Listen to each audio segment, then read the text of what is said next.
Bethlehem, 0 AD. One or two people in great difficulty.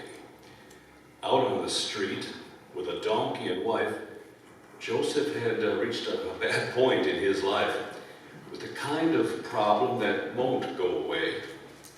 A woman in labor and nowhere to stay. Now, the root of it all, when you boiled the thing down, was too many people in too small a town. When they dreamed up the plan of administration for a poll tax on all of the Jewish nation, only a bureaucrat somewhere in Rome would send everyone back to their ancestors' home. For little old Bethlehem, it wasn't designed to cater to David's prolific line. Still, the problem was there, and he couldn't disown it. They'd left far too late, and Joey had blown it.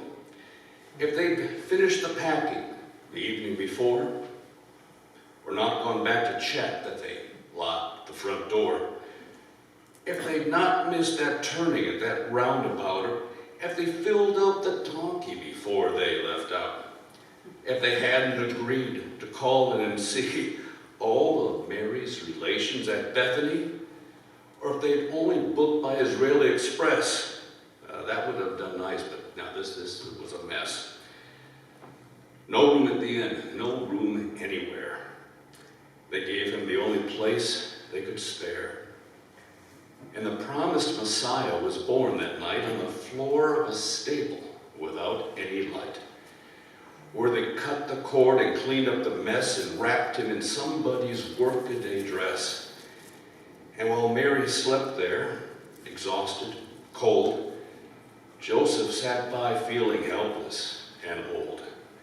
This wasn't the way he thought it would be when the angel had told them that destiny chose them to look after the Holy One. No, this was a farce, what God had done. It was to trust the care of the Savior instead to a man who could not even find him a bed. If only he planned it more carefully then, if only he could go back and just do it again.